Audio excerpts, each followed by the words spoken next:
ग्रोविश channel में आपका स्वागत है।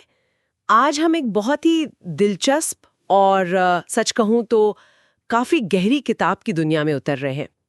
किताब का नाम है the Palgrave handbook of philosophy and money volume 1। पैसा, ऐसी चीज जो हम रोज इस्तेमाल करते हैं, लेकिन क्या हमने कभी ये सोचा है कि ये सिर्फ लेन देन का जरिया नहीं है। इसने हमारी सोच, हमारे दर्शन और दुनिया को देखने के हमारे नजरिए को असल में गढ़ा है। ये हैंडबुक इसी कमाल के और कभी-कभी उलझे हुए रिश्ते की पड़ताल करती है। देखिए, हमारे पास इस मोटी सी किताब के कुछ खास हिस्से हैं और हमारा मकसद है कि इनमें छिपी जो सबसे जरूरी बातें हैं, जो नई सोच है, उसे आपके सामने लाया जाए। ये सफर हमें इतिहास की गलियों से, अलग-अलग संस्कृतियों से और दर्शन की कई शाखाओं से होकर ले जाएगा। तो तैयार है? बिल्कुल तैयार। और इस हैंडबुक की सबसे खास बात मुझे लगता है इसका नजरिया है। ये सिर्फ एक विषय पर नहीं दिखती, ये इतिहास और कई विषयों को इंटरडिसिप्लिनरी तरीके से देखती है। ये मानती है कि पैसे को पूरी तरह समझने के लिए सिर्फ दर्शन काफी नहीं है। हमें मानव विज्ञान, इतिहास, पुरातत्व, कानून, अर्थशास्त्र, राजनीति विज्ञान, धर्म, इन सब फील्ड्स के जानकारों की जरूरत पड़ती है। ये सिर्फ पैसे पर दर्शन की बात नहीं, बल्कि पैसा और दर्शन एक दूसरे को कैसे बदलते आए हैं उसकी कहानी कहती है। ये एक डायनामिक रिश्ता है। तो ये एक तरफा मामला नहीं है।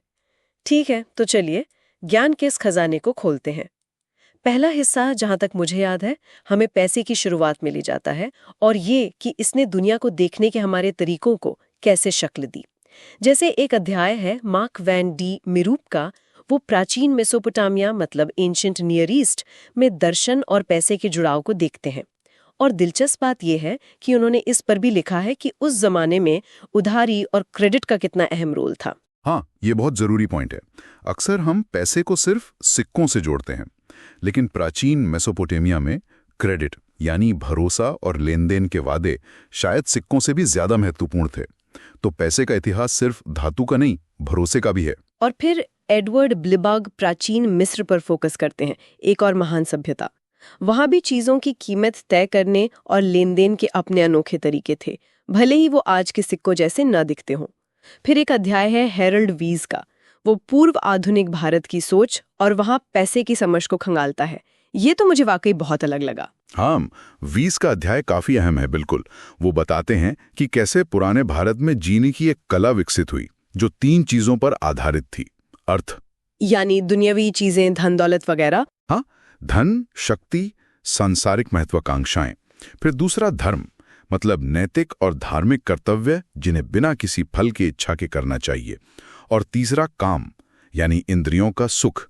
जिंदगी इन तीनों के बीच कह सकते हैं एक संतुलन साधने का नाम थी। ये अध्याय भारतीय नजरिए से कर्ज या दायित्वों को भी समझाता है। ऋण जिसे कहते हैं, यहाँ 3 तरह के ऋण माने गए थे: देवताओं के प्रति, गुरुओं या ऋषियों के प्रति और अपने पूर्वजों के प्रति। और फिर स्वधर्म की बात आती है। स्वधर्म, ये क्या है? यानी हर इंसान का अपने सामाजिक वर्ग वर्ण के हिसाब से जो तय कर्तव्य है। गीता में कृष्ण अर्जुन को यही तो समझाते हैं कि एक योद्धा होने के नाते उसका कर्तव्य लड़ना है, सिर्फ नतीजे या फल की परवाह किए बिना। यहां फल का फायदा या उपयोगिता भी हो सकता है। तो ये सोच थोड़ी अलग है, कर्तव्य पर जोर देती है। और आपने दान की बात भी की थी, इसमें भी कुछ खास था, है ना? ये सिर्फ चीजें देना नहीं था शायद। बिल्कुल, धर्मदान का विचार बहुत दिलचस्प है।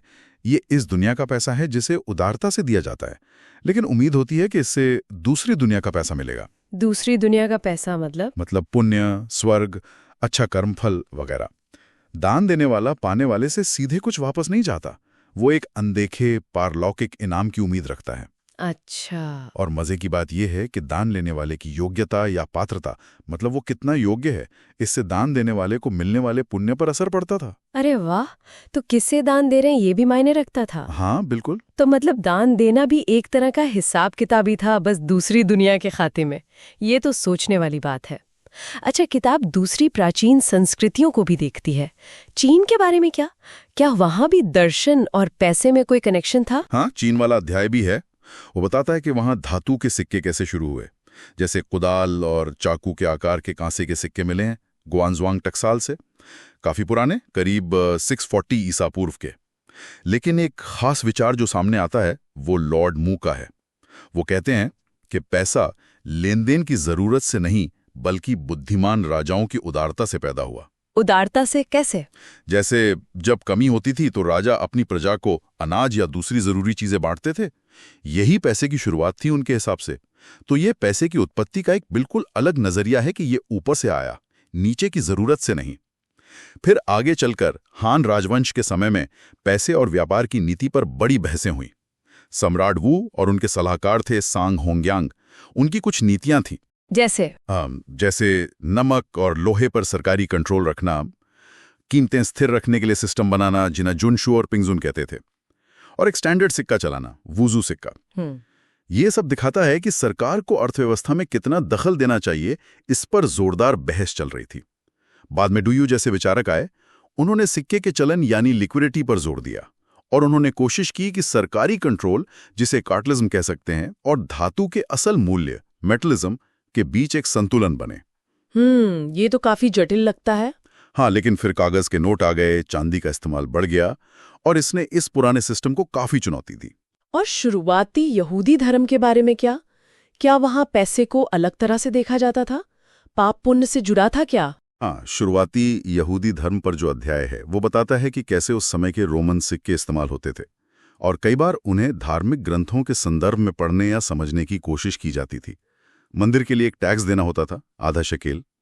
ये एक अहम धार्मिक जिम्मेदारी थी जो समुदाय को कहीं ना कहीं जोड़ती भी थी, लेकिन साथ ही पैसे के नैतिक खतरों पर बहुत जोर था। खतरों पर? हाँ, जैसे बाइबल की एक किताब है उपदेशक, उसमें लिखा है पैसे का प्रेमी कभी पैसे से तृप्त नहीं होता। या बेन सिरा ने चेतावनी दी कि सोने का लालची कभी कर्ज से मुक्त नहीं होगा और पैसे के पीछे भागने वाला रास्ता भटक जाएगा। पैसे को एक ठोकर की तरह देखा गया जो इंसान की सोच बदल सकता है, उसे पाप की ओर ले जा सकता है। पैसे से प्यार, जिसे यूनानी में फिलेगिरिया कहते हैं, उसको तो मूर्ति पूजा के बराबर माना गया। बाप रे, मूर्ति पूजा के बराबर? ये तो बहुत सख्त चेतावनी है। बिल्कुल। किताब में यरूबा दर्शन पर भी एक अध्याय है, अध्याय 8 शायद। ये पश्चिम अफ्रीका से है ना? उनकी क्या सोच थी पैसे को लेकर? हाँ, यूरोपा दर्शन, उससे ज्यादातर कहानियों और कहावतों वाला दर्शन बताया गया है और पैसे को लेकर उनकी कई कहावतें हैं। जैसे एक है ओलोवो उनसोरे ओलोवो। इसका क्या मतलब हुआ? मतलब अमीरों के साथ ही रहते हैं या घुलते मिलते हैं। एक और है आरान बादा ओवो ओजे, यानी पैसे की कमी सपियों को मार देती है। ये तो बहुत सच लगता है। हाँ, और एक और ओवोनी कोको, मतलब पैसा ही सब कुछ है या अत्यंत महत्वपूर्ण है। ये कहावतें दिखाती हैं कि समाज में और निजी जिंदगी में पैसे को कितना जरूरी माना जाता था, उसकी क्या ताकत समझी जाती थी। और माया और नाहुआ संस्कृतियां? ये मेजो अमेरिका यानी आज के मेक्सिको और मध्य अमेरिका वाले इलाके से हैं। हाँ, अध्याय 9 माया सभ्यता में पैसे के शुरुआती रूपों को देखता है। उनके क्लासिक काल में, मतलब करीब 600 से 800 ईस्वी के आसपास, कोको बीन्स, चॉकलेट वाले बीन्स, हाँ वही कोको बीन्स और भुने हुए कपड़े, ये चीजें लेन देन, भुगतान और चीजों का मूल्य आंकने के काम आती थी। लेकिन दिलचस्प बात यह है कि उनके यहाँ यूनानियों जैसी कोई बड़ी दुनिया को समझने वाली फिलॉसफी, जिसे तत्व मीमांसा कहते हैं, वो विकसित नहीं हुई। उनकी सोच ज्यादातर आसपास की दुनिया और घटनाओं को देखने पर आधारित थी। और जो नाहुआ लोग थे, उनकी सोच में भी मिथक, तर्क, धर्म और दर्शन ये सब आपस में काफी घुले मिले थे। यहाँ दर्शन जमीनी हकीकतों और परंपराओं से ज्यादा जुड़ा हुआ था, कह सकते हैं। तो मतलब हर जगह दर्शन और पैसे का रिश्ता एक जैसा नहीं था। अब आते हैं प्राचीन ग्रीस यानी यूनान पर। किताब का एक बड़ा हिस्सा इसी पर है और ऐसा लगता है कि यहीं पर दर्शन और पैसे की टक्कर सबसे ज्यादा साफ नजर आती है। यहीं से पश्चिमी सोच की कई जड़ें निकलती हैं। बिल्कुल सही। और जैसा कि हैंडबुक की भूमिका में भी बताया गया है, सुकरात का मुकदमा अकेला उदाहरण नहीं है जहां पैसे के सवाल पर दार्शनिक बहसें हुई हों। प्लेटो को ही लीजिए, वो अपने आदर्श राज्य में दार्शनिक राजाओं को आम लोगों के गंदे पैसे से दूर रहने को कहते हैं। और एक कमाल की बात देखिए, इंसान के चरित्र यानी कैरेक्टर के लिए वो जो शब्द इस्तेमाल करते हैं, वो टकसाल में सिक्के पर ठप्पा लगाने की प्रक्रिया चराटेंस से लिया गया है। क्या बात है, मतलब आत्मा पर भी एक तरह की छाप होती है, ऐसा कुछ? हाँ, कुछ वैसा ही। ये दिखाता है कि पैसे और सिक्के बनाने की प्रक्रिया उनकी भाषा और सोच में कितनी रच बस गई थी। यानी पैसे से दार्शनिक राजाओं को तो दूर ही रहना था प्लेटो के हिसाब से। लेकिन अरस्तू का नजरिया थोड़ा अलग था, ज्यादा जमीनी लगता है। हाँ, अरस्तु बाजार में पैसे के लिए व्यवहारिक इस्तेमाल पर ज्यादा ध्यान देते हैं।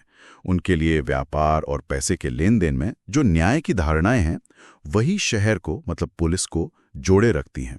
असल में उनकी मशहूर किताब है निकोमाइकन एथिक्स, उसमें न्याय पर जो 5वीं किताब है वहां जो चर्चा है वही सीधे पैसे के बारे में पहले ज्ञात दार्शनिक सिद्धांत की ओर ले जाती है। अच्छा, तो रोजमर्रा की जरूरतें दार्शनिक सोच को जन्म दे सकती हैं? बिल्कुल। एक मिनट, क्या ये सच है कि कुछ लोग मानते हैं कि सिक्कों के आने से ही यूनानियों ने अमूर्त यानी एब्स्ट्रैक्ट तरीके से सोचना सीखा? ये तो बहुत बड़ा दावा लगता है। हाँ, ये एक प्रभावशाली सिद्धांत है जिसे खासकर रिचर्ड सीफोर्ड जैसे विद्वान आगे बढ़ाते हैं। वो कहते हैं कि सिक्के आने से पहले भी प्रोटो मनी था। Proto money? हाँ, मतलब ऐसी चीजें जो पैसे के कुछ काम तो करती थीं पर सारे नहीं। जैसे मवेशी जिनसे चीजों की कीमत आंकी जाती थी, या धातु के टुकड़े जिनसे लेन देन होता था। लेकिन सिक्कों का आना उनके हिसाब से एक दिमागी क्रांति थी, एक वैचारिक क्रांति। क्यों? क्योंकि सिक्कों ने अलग अलग तरह के लेन देन जैसे धार्मिक चढ़ावा, व्यापार का भुगतान, कानूनी जुर्माना, इन सबको एक ही पैमाने पर ला दिया। एक यूनिवर्सल माध्यम बन गया। सीफोर्ड का तर्क है कि पैसे का ब्रह्मांडीयकरण हुआ। ब्रह्मांडीयकरण ये थोड़ा भारी शब्द है। हाँ, मतलब पैसे को एक अमूर्त, हर जगह मौजूद, ना बदलने वाली और सबको जोड़ने वाली ताकत के रूप में देखा जाने लगा।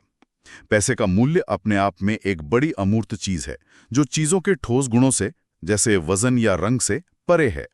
सीफोर्ड कहते हैं कि यही शुरुआती यूनानी दर्शन, जिसे पूर्व सुकराती दर्शन कहते हैं, उसको समझने की चाबी है। ये समझने में मदद करता है कि कैसे एक ही समय में पार्मेनिडीज, जो मानते थे कि असल में कुछ नहीं बदलता, और हेराक्लिटस, जो मानते थे कि सब कुछ लगातार बदल रहा है, जैसे एकदम उल्टे विचारपन पे। कैसे? शायद दोनों पैसे के अलग अलग पहलुओं का अमूर्तन थे। पार्मेनिडीज पैसे के स्थिर अमूर्त मूल्य को देख रहे थे और हेराक्लिटस उसके लगातार बहते लेन देन वाले पहलू को। वाह, ये तो बिल्कुल नया नजरिया है पैसे को देखने का। फिर सोफिस्ट आते हैं। इनके बारे में तो अक्सर यही सुना है कि ये पैसे लेकर ज्ञान बेचते थे और इसीलिए इनकी बड़ी आलोचना होती थी। हाँ, ये आम धारणा है। ज़ीनोफॉन जैसे लेखकों ने उन्हें वैश्याओं जैसा बताया जो पैसे के लिए अपना ज्ञान बेचते हैं। कवि पिंडार भी कहते हैं कि पैसे के लिए कविता लिखना एक तरह से शर्म की बात है, जबकि बिना पैसे के लिखना महान काम है। साइमोनाइड्स, जो शायद पहले कवि थे जिन्होंने फीस लेकर कविता लिखी, उन्हें भी ऐसी ही आलोचना झेलनी पड़ी थी। लेकिन अध्याय ये भी बताता है कि सोफिस्ट फीस क्यों लेते थे। क्यों लेते थे? सिर्फ लालच था? शायद सिर्फ लालच नहीं। उस समय एथेंस में खास तरह के ज्ञान जैसे भाषण कला की मांग बहुत बढ़ रही थी और समाज बदल रहा था। बौद्धिक काम के लिए सामाजिक आर्थिक स्थितियां बन रही थी। तो यह सिर्फ नैतिक पतन की बात नहीं थी, बल्कि बदलते समाज का एक लक्षण भी था। अच्छा, अब प्लेटो फिर से आते हैं, जमाखोरी और दार्शनिक के बीच तुलना करते हुए एक कनेक्शन थोड़ा समझाइए। प्लेटो जमाखोर ओलिगार्क की तुलना दार्शनिक से करते हैं। वो कहते हैं कि दोनों ही एक तरह से अमूर्त सोचते हैं, शरीर की जरूरतों से ऊपर उठकर। जमाखोर क्या करता है? वो चीजों के इस्तेमाल के मूल्य पर ध्यान नहीं देता, बल्कि उनके लेन देन के मूल्य पर, यानी पैसे की शुद्ध अमूर्त कीमत पर फोकस करता है। प्लेटो के मुताबिक ये दुनिया की असलियत, जो उनके हिसाब से विचारों में है, पर भौतिक चीजों के हावी होने जैसा है। जमाखोरी पैसे की इसी अमूर्त ताकत का, उसके प्रभुत्व का प्रतीक बन जाती है। ये प्लेटो के अपने दर्शन से मिलता जुलता है, जहां विचार भौतिक दुनिया से ज्यादा असली हैं। और ज़ेनोफन का फिर जिक्र है, उन्होंने कब्जे और इस्तेमाल के बीच फर्क किया था। इसका क्या मतलब है? हाँ, ज़ेनोफन स्पार्टा के लोहे के सिक्कों पर बात करते हैं। स्पार्टा में जानबूझकर ऐसे लोहे के सिक्के बनाए गए थे जो भारी थे और जिनकी कीमत कम थी, ताकि लोग पैसे का लालच ना करें। अच्छा। लेकिन ज़ेनोफन का ज्यादा जरूरी विचार ये है, जो उनकी किताब ओइकोनॉमिकस में सुकरात और क्रेटोबुलस के बीच बातचीत में आता है, कि सिर्फ पैसे या संपत्ति का मालिक होना काफी नहीं है। तो फिर क्या जरूरी है? उसका सही इस्तेमाल करना आना चाहिए, जिसे वो क्रेसिस कहते हैं। ये बात पैसे और अमूर्त सोच के सीधा कनेक्शन वाले सीफोर्ड के विचार को थोड़ा पेचीदा बना देती है, क्योंकि यहाँ सिर्फ अमूर्त मूल्य की बात नहीं, बल्कि उसके सही व्यवहारिक इस्तेमाल पर जोर है। और सिनिक्स, इनके बारे में तो लगता है कि पैसे के बिल्कुल खिलाफ थे, एकदम फकीर टाइप के लोग। हाँ, सिनिक्स धन दौलत और पैसे दोनों के कट्टर विरोधी थे। सबसे मशहूर कहानी क्रेट्स ऑफ थेब्स की है। कहते हैं जब वो सिनिक बने तो उन्होंने अपनी सारी दौलत पैसों में बदली और फिर या तो बांट दी या शायद समुद्र में फेंक दी। वो बेहद सादा जीवन जीने और प्रकृति के मुताबिक चलने पर जोर देते थे। मिडास राजा की कहानी का भी जिक्र आता है। हाँ हाँ, जिसके छूने से सब सोना बन जाता था। फिर वो भूखा मरने लगा क्योंकि खाना भी सोना बन जाता था। ये कहानी भी यही दिखाती है कि पैसा ही सब कुछ नहीं है, उसकी भी सीमाएं हैं। और अंत में अरस्तू कर एक और नजर डालते हैं, उनके पैसे और न्याय के बारे में और क्या खास बात है जो समझने लायक है। ये अध्याय अरस्तू के नॉमिस्मा पर विचारों को गहराई से देखता है। नॉमिस्मा का मतलब है वो मुद्रा जो रिवाज या कानून नोमोस से चलती है। वो पैसे की उत्पत्ति को लोगों की जरूरतों को पूरा करने के लिए एक समझौते के रूप में देखते हैं, और वो सूदखोरी यानी ब्याज लेने की आलोचना करते हैं। क्यों? क्योंकि उनका मानना था कि पैसा खुद से बच्चे पैदा नहीं कर सकता। बच्चे पैदा नहीं कर सकता मतलब वो स्वाभाविक रूप से बढ़ नहीं सकता जैसे जानवर या फसलें बढ़ती हैं। पैसा उनके लिए बांझ था, इसलिए उस पर ब्याज लेना अप्राकृतिक था। दिलचस्प बात यह है कि वो पैसे और गुलामों दोनों को संपत्ति मानते हैं और एक तरह के औजाड़ के रूप में भी देखते हैं। और जहां तक न्याय का सवाल है, अरस्तू मानते हैं कि पैसा लेन देन में बहुत जरूरी भूमिका निभाता है। वो अलग अलग चीजें जैसे जूते और घर और अलग अलग लोगों जैसे मोची और मकान बनाने वाले को तुलनीय और बराबर बनाता है। कैसे बराबर बनाता है? जरूरत क्रिया के आधार पर एक अनुपात बनाकर पैसा एक कॉमन डिनोमिनेटर बन जाता है। लेकिन अरस्तू ये भी मानते हैं कि ये जो बराबरी पैसा लाता है वो असल में समाज में मौजूद ऊंच नीच के रिश्ते को बनाए रखती है। अच्छा, वो कैसे? क्योंकि वो बराबरी सिर्फ लेन देन के स्तर पर होती है, लोगों के सामाजिक दर्जे को वो नहीं बदलती, तो ये बराबरी थोड़ी सतही है। यूनान की दुनिया तो वाकई विचारों से भरी थी। इसके बाद किताब रोमन दुनिया की ओर मुड़ती है। यहाँ माहौल कुछ अलग था, है ना? सही कहा। रोम में यूनानी दार्शनिक अवधारणाएं पूरी तरह से फिट नहीं बैठती थी। यहाँ सिक्के ढालने से जुड़ी कहानियां मतलब मिथक बहुत अहम हो गई। जैसे कहानियां थीं कि देवता जानूस या सैटर्न ने सिक्के शुरू किए थे। अच्छा, देवताओं ने? हाँ, ऐसी कहानियां थीं। और ये कहानियां सिर्फ कहानियां नहीं थीं, ये रोमन साम्राज्य के विस्तार और उनके मूल्यों के प्रचार से जुड़ी थीं। सिक्कों पर बनी तस्वीरें और ये कहानियां एक तरह से रोमन पहचान, उनकी शक्ति और उनके इतिहास को फैलाने का जरिया थीं, स्मृति सहायक थीं। सिसरो जैसे बड़े रोमन विचारक पैसे और संपत्ति के बारे में क्या सोचते थे? वो तो बड़े राजनेता भी थे। जो स्टोइक फिलॉसफी से काफी प्रभावित थे, लेकिन वो एक व्यवहारिक राजनेता भी थे। तो वो हमेशा दार्शनिक आदर्शों और राजनीतिक हकीकतों के बीच एक तालमेल बिठाने की कोशिश करते थे। उनकी एक मशहूर किताब है डी ऑफिसेज मतलब कर्तव्यों पर। उसमें वो संपत्ति के अधिकारों का जोरदार बचाव करते हैं, खासकर उस समय जमीन बांटने वाले जो कानून आ रहे थे उनके खिलाफ। उनका तर्क था कि लोगों से उनकी संपत्ति छीनना समाज के आपसी सद्भाव, जिसे वो कनकॉर्डिया कहते थे, और न्याय या इक्विटी, जिसे एक्विटस कहते थे, उसे खत्म कर देगा। उनके लिए संपत्ति का अधिकार इतना जरूरी था? हाँ, उनके लिए सामाजिक व्यवस्था और रेस पुब्लिका यानी गणराज्य की नींव थे। लेकिन फिर सेनेका का मामला आता है। वो तो खुद बहुत अमीर दार्शनिक थे। ये विरोधाभास कैसे संभालते थे? वो उन पर सवाल नहीं उठते थे? हाँ, बिल्कुल सवाल उठते थे। सेनेका की बेहिसाब दौलत और उनकी फिलॉसफी, जो अक्सर धन से विरक्ति और सादगी की बात करती थी, इसमें एक जाहिर सा तनाव तो था ही। उन पर पाखंड का आरोप भी लगा था। तो उनका बचाव क्या था? उनका बचाव ये था कि पैसा अपने आप में ना अच्छा है न बुरा। ये स्टोइक शब्दावली में एक उदासीन चीज है, इनडिफरेंट चीज है। जरूरी यह है कि दार्शनिक का मन इससे ना जुड़ा हो, वो इसके आने जाने से प्रभावित ना हो। उनकी एक और किताब है ऑन बेनिफिट्स डे बेनिफिशियस, जो तोहफे देने लेने की जटिलताओं पर है। ये शायद सम्राट नीरो के साथ उनके खुद के उलझे हुए रिश्ते को भी दर्शाती है, जहां तोहफे सिर्फ तोहफे नहीं रह जाते, वो एहसान, ताकत और नियंत्रण के खेल में फंस जाते हैं। तोहफे भी इतने जटिल हो सकते हैं। प्लिनी द एल्डर का भी जिक्र है किताब में। उनका क्या कहना था पैसे के बारे में? प्लिनी, जो एक तरह के एनसाइक्लोपीडिस्ट थे, वो पुराने रोमन सिक्कों के बारे में काफी जानकारी देते हैं, लेकिन साथ ही वो विलासिता और लालच की जोरदार नैतिक आलोचना भी करते हैं। वो पैसे को, खासकर सिक्कों को, प्रकृति के खिलाफ मानते हैं। प्रकृति के खिलाफ? क्यों? उनका तर्क था कि असली दौलत तो प्रकृति से आती है, जमीन, फसलें, धातुएं, लेकिन पैसा यानी सिक्का वो प्रकृति का हिस्सा नहीं है। वो इंसान की बनाई हुई चीज है जो प्राकृतिक व्यवस्था को बिगाड़ सकती है, लालच पैदा कर सकती है। और रोमन कानून पैसे को कैसे देखता था? क्या उनके पास कोई खास आर्थिक सिद्धांत थे जैसे आज होते हैं? रोमन कानून के जानकार, जिन्हें न्यायविद कहते हैं, वो व्यवहारिक मसलों पर ज्यादा ध्यान देते थे। जैसे वो इस बात पर बहस करते थे कि बिक्री, सेल और वस्तु विनिमय, बार्टर में क्या फर्क है। क्या बिक्री के लिए पैसा जरूरी है? पॉलुस जैसे एक मशहूर न्यायविद का मानना था कि हाँ, बिक्री वही है जिसमें पैसा शामिल हो, और वो पैसे के स्थायी मूल्य यानी परपेटुआ एस्टिमाटियो पर जोर देते थे। बहुत तेजी से गिरी थी, तो ये विचार हकीकत से टकरा रहा था। लेकिन ध्यान देने वाली बात यह है कि रोमन कानूनी सोच किसी बड़े आर्थिक सिद्धांत बनाने के बजाय कॉन्क्रीट कानूनी मसलों, प्रक्रियाओं और केस सुलझाने पर ज्यादा केंद्रित थी। वे समस्या समाधान पर ज्यादा जोर देते थे। ओके, तो ये तो हुई रोमन बात। अब किताब थोड़ा और आगे बढ़ती है। शुरुआती ईसाई और रब्बिनिक यानी यहूदी परंपराओं में पैसे की भूमिका पर आती है। धर्मों का पैसे पे क्या रुख था? क्या सब एक जैसा सोचते थे? नहीं, बिल्कुल नहीं। अध्याय 24 यहूदी रब्बियों, धन और समुदाय की एकजुटता पर बात करता है।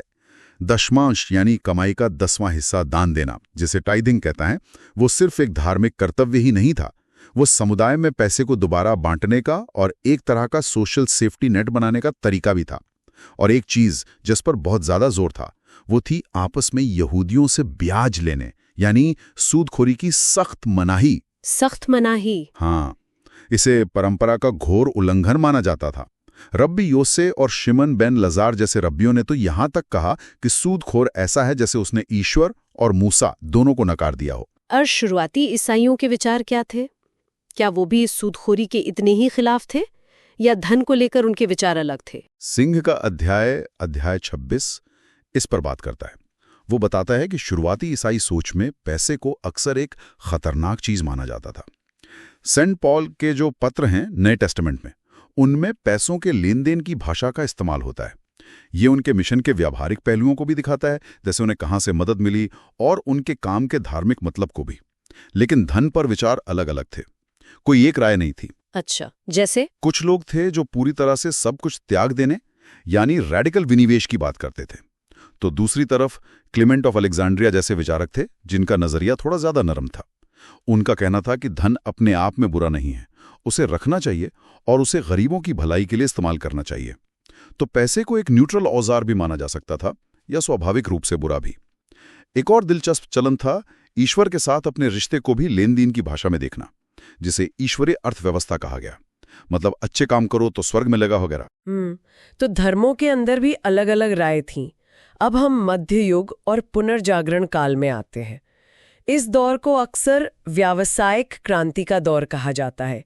यहाँ क्या चल रहा था पैसे को लेकर? हाँ, ये यूरोप में खासकर तेज शहरीकरण, व्यापार के बढ़ने और पैसे के चलन के बहुत ज्यादा बढ़ जाने का समय था। जैसा कि जोल के जो इस खंड का परिचय लिखते हैं, वो बताते हैं कि सिर्फ इंग्लैंड में 1180 से 1280 के बीच यानी 100 साल में चांदी के सिक्कों की संख्या 10 गुना से ज्यादा बढ़ गई। 10 गुना? हाँ, तो आप अंदाजा लगा सकते हैं कि पैसा कितना अहम हो गया था। उस जमाने में ये शिकायत या विलाप आम था कि पैसा ही दुनिया पर राज करता है।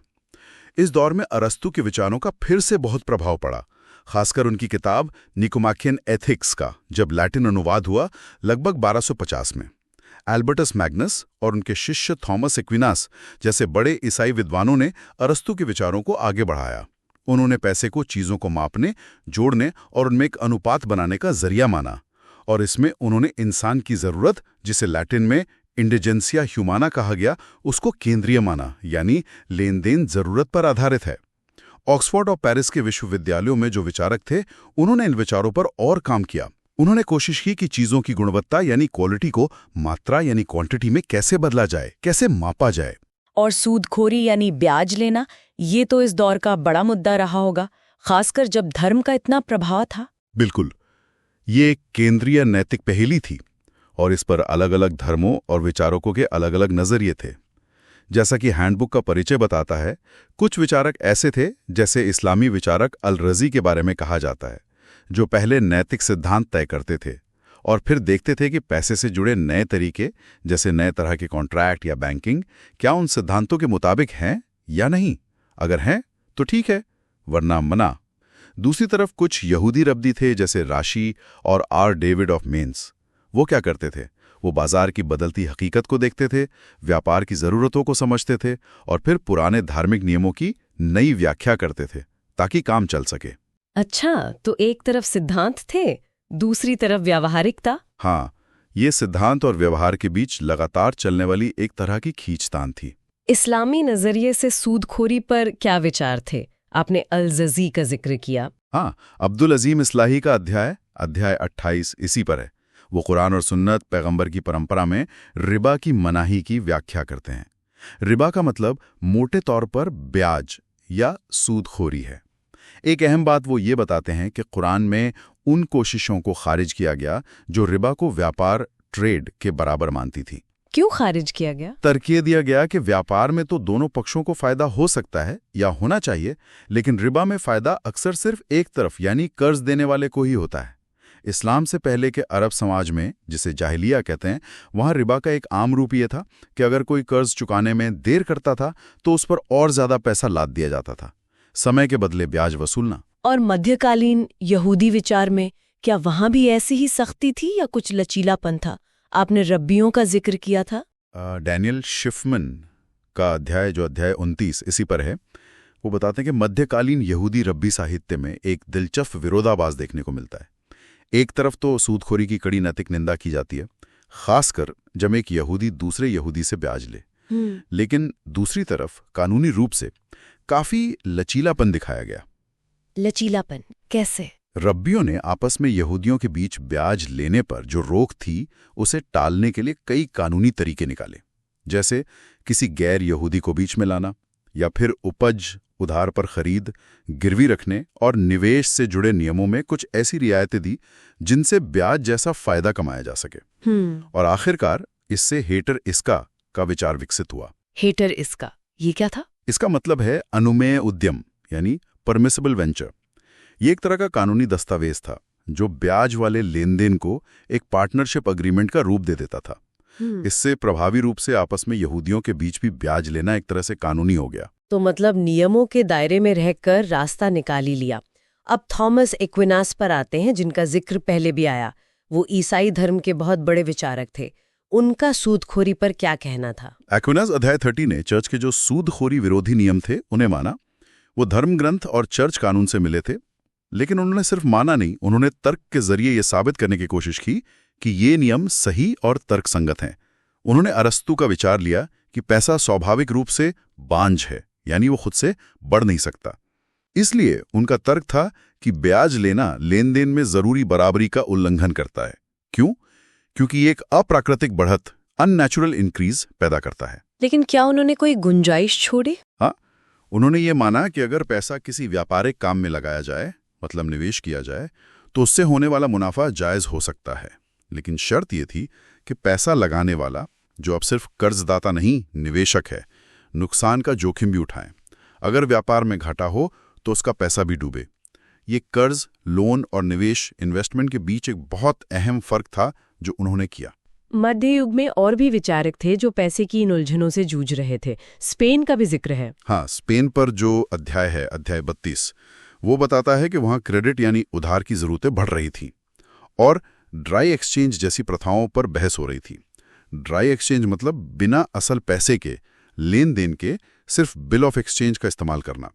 एस्पिलक्वेटा जैसे विचारकों ने देखा कि न्याय के तकाजों और मुनाफा कमाने की जरूरत के बीच एक तनाव है, और वो इस बात से भी जूझ रहे थे कि पैसे की कीमत अलग अलग जगह और अलग अलग समय पर अलग अलग क्यों होती है। ये सब असली दुनिया की पेचीदगियां थीं जिनसे निपटना पड़ रहा था। एक और नाम आता है जियाकोमो टोडेस्चिनी, अध्याय 33। इन्होंने पैसे को एक प्रतीक या रूपक की तरह देखा। ये तो बिल्कुल अलग नजरिया लगता है। बिल्कुल, ये बहुत ही अनोखा दृष्टिकोण है। टोडेस्चिनी बताते हैं कि कैसे मध्य युग में चर्च की यूखरिस्ट में इस्तेमाल होने वाली गोल रोटी, जिसे होस्ट कहते हैं, कि आकार और गोल रूप को उन चांदी के सिक्कों से जोड़ा गया जो यहूदा को ईसा मसीह को पकड़वाने के लिए मिले थे। अरे हाँ, और ईसा मसीह को खुद सच्चा सिक्का, ट्रू कॉइन कहा गया, जिसकी नकल शैतान नकली सिक्कों के रूप में करता है। पैसा सिर्फ लेन देन का जरिया नहीं रहा, वो एक जरिया बन गया उन लोगों को पहचानने और बदनाम करने का जिन पर पैसे के गलत इस्तेमाल का आरोप था, जैसे चर्च के पद खरीदने वाले सिमोनियक्स या सूदखोर। ये माना जाता था कि उनका पैसे का गलत इस्तेमाल दिखाता है कि वो समाज और धर्म के असली नियम नहीं समझते। पैसा यहाँ सिर्फ आर्थिक नहीं बल्कि गहरा प्रतीकात्मक और नैतिक बन गया था। फिर एंसेल्म का नाम आता है अध्याय 34। उन्होंने नैतिक दायित्व को तोहफों के रिश्ते से जोड़ा। ये कैसे काम करता है? एकिनबर्ग, जो इस अध्याय के लेखक हैं, वो तर्क देते हैं कि एंसेल्म मानते थे कि हमारे जो नैतिक कर्तव्य हैं वो तोहफों के लेन देन, गिफ्ट रिलेशनशिप्स की हमारी सहज समझ पर आधारित हैं। जैसे हमें ईश्वर से सृष्टि का तोहफा मिला है तो हमारा कर्तव्य है कि हम उसके प्रति आभारी रहें और सही तरीके से जिएं। तो पैसे की नैतिकता एंसेल्म के हिसाब से इस बात पर निर्भर करती है कि पैसे से जुड़े हमारे काम ईश्वर की बनाई इस मूल तोहफा अर्थव्यवस्था के साथ कैसे मेल खाते हैं। यानी पैसे का इस्तेमाल भी ईश्वर के प्रति हमारे दायित्वों के हिसाब से होना चाहिए। हाँ, कुछ ऐसा ही। पैसे का सही इस्तेमाल वो है जो इस बड़ी उपहार अर्थव्यवस्था का सम्मान करे। अब देस्लिम बिलाबिस अध्याय 35 ने मुस्लिम ग्रंथों में पैसे से जुड़े शब्दों पर ध्यान दिया। भाषा से क्या पता चलता है पैसे के बारे में? बिलाबेज इस बात पर जोर देते हैं कि पैसे को समझने के लिए उससे जुड़े शब्दों का अध्ययन बहुत जरूरी है। जैसे अल-गज़ाली जैसे बड़े मुस्लिम विचारक ने जोर दिया कि दिनार और दिरहम, जो सोने और चांदी के सिक्के थे, वो मुख्य रूप से लेन देन को आसान बनाने के लिए बनाए गए थे। वो अपने आप में मंजिल नहीं थे, सिर्फ एक जरिया थे। ये उस आम कहानी को चुनौती देता है कि पैसा सिर्फ वस्तु विनिमय की मुश्किलें दूर करने के लिए लोगों ने खुद ब खुद बना लिया। गज़ाली का कहना है कि ये एक सोचा समझा सामाजिक इंतजाम था। इब्ने रुश्द, एवरोज और इब्न तैमिया जैसे बाद के विचारकों ने भी पैसे को मुख्य रूप से हिसाब किताब की इकाई, यूनिट ऑफ अकाउंट और लेन देन का जरिया, मीडियम ऑफ ट्रांजैक्शन माना। और एक अहम बात वो ये उठाते हैं कि पैसा सिर्फ खरीदने बेचने का माध्यम नहीं है, वो हक अदा करने का भी एक व्यापक जरिया है, जैसे शादी में महार या दहेज देना या खून खराबे के मामलों में मुआवजा देना। क्रिस्टीन डी पिज़ान का भी जिक्र है अध्याय 38। वो मध्य युग की एक महिला लेखिका थी। ये तो उस जमाने के हिसाब से बहुत दुर्लभ बात है।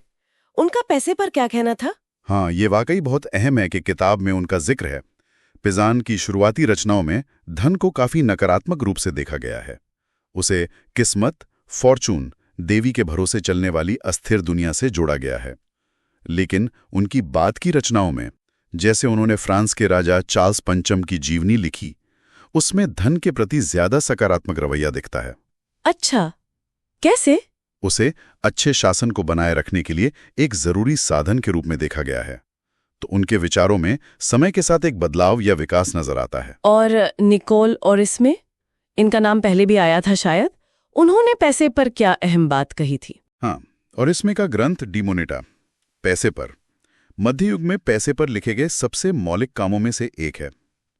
उन्होंने अरस्तु के विचारों को तो आधार बनाया, लेकिन उन्हें अपने मध्ययुगीन ईसाई समाज के हिसाब से ढाला। उन्होंने पैसे को ऐसी चीज माना जिसे समुदाय ने आपसी सहमति से वस्तु विनिमय की कमियों को दूर करने के लिए चुना है।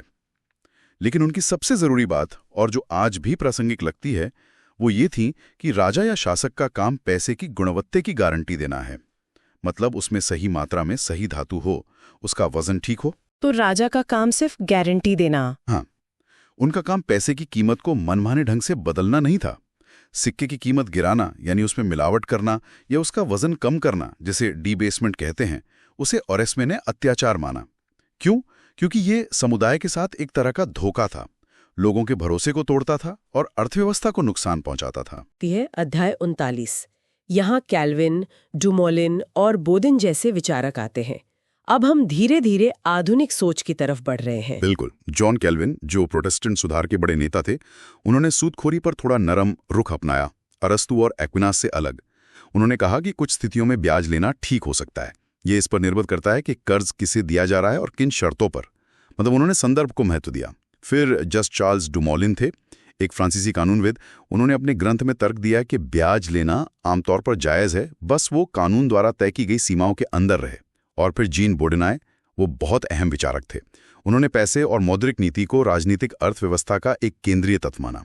उन्होंने इस पर भी विस्तार से बात की कि बाजार में पैसे की मात्रा यानी क्वांटिटी का कीमतों पर क्या असर पड़ता है, जिसे आज हम क्वांटिटी थ्योरी ऑफ मनी कहते हैं। उसकी शुरुआती झलक उनके काम में मिलती है। अच्छा, महंगाई का सिद्धांत? हाँ, कह सकते हैं। ये आज की मैक्रो इकोनॉमिक्स की तरफ एक शुरुआती कदम था। हालांकि उनकी सोच अभी भी पूरी तरह से धर्मनिरपेक्ष नहीं थी। वो एक ईश्वर केंद्रित विश्व दृष्टि बनाए रखते थे। वाह, ये तो वाकई दिमाग घुमा देने वाला सफर था। प्राचीन मेसोपोटामिया से लेकर पुनर्जागरण के फ्रांस तक हमने देखा कि पैसा और दर्शन कैसे लगातार एक दूसरे से गुत्थम गुत्था रहे हैं, एक दूसरे से बात करते रहे हैं, एक दूसरे को शक्ल देते रहे हैं। ये सिर्फ अर्थशास्त्र की कहानी नहीं है जैसा आपने शुरू में कहा था, ये तो हमारी सोच की, हमारी सभ्यता की कहानी है। हाँ, और मुझे लगता है सबसे बड़ी बात जो इस पूरी चर्चा से निकल कर आती है वो यही है कि पैसा कभी भी सिर्फ एक न्यूट्रल आर्थिक औजार नहीं रहा है। इसने हमेशा गहरे दार्शनिक, नैतिक और सामाजिक सवाल खड़े किए हैं। इसने हमारी सोच को सीधे सीधे प्रभावित किया है कि हम मूल्य किसे मानते हैं, न्याय क्या है, समुदाय का मतलब क्या है, इंसान क्या है, और यहां तक कि असलियत क्या है। हमारे पर्स में रखे वो सिक्के या नोट या स्क्रीन पर दिखते वो डिजिटल नंबर, वो सिर्फ नंबर नहीं है, वो विचारों, इतिहास और विश्व दृष्टि से लदे हुए हैं। और ये भी ध्यान रखना जरूरी है, जैसा कि हैंडबुक खुद भी मानती है अपनी प्रस्तावना में, कि ये किताब या कोई भी अकेली किताब अपने आप में पूरी नहीं हो सकती। ज्ञान में हमेशा कुछ कमी रह जाती है, कुछ पहलू छूट जाते हैं। हो सकता है कुछ संस्कृतियों या नजरियों पर कम ध्यान गया हो या और गहराई से देखने की गुंजाइश हो। इस हैंडबुक का मकसद शायद बहस खत्म करना नहीं है, बल्कि भविष्य में इस विषय पर और खोजबीन और सोच विचार को बढ़ावा देना है। तो ये सब सुनने वाले के लिए क्या मायने रखता है? हम इस जानकारी का क्या करें? मेरे ख्याल से ये हमें पैसे के बारे में ज्यादा गहराई से, ज्यादा आलोचनात्मक ढंग से सोचने पर मजबूर करता है। सिर्फ ये नहीं कि हम इसे कैसे कमाते हैं या खर्च करते हैं, बल्कि ये भी कि ये हमें और हमारे समाज को कैसे बनाता बदलता है।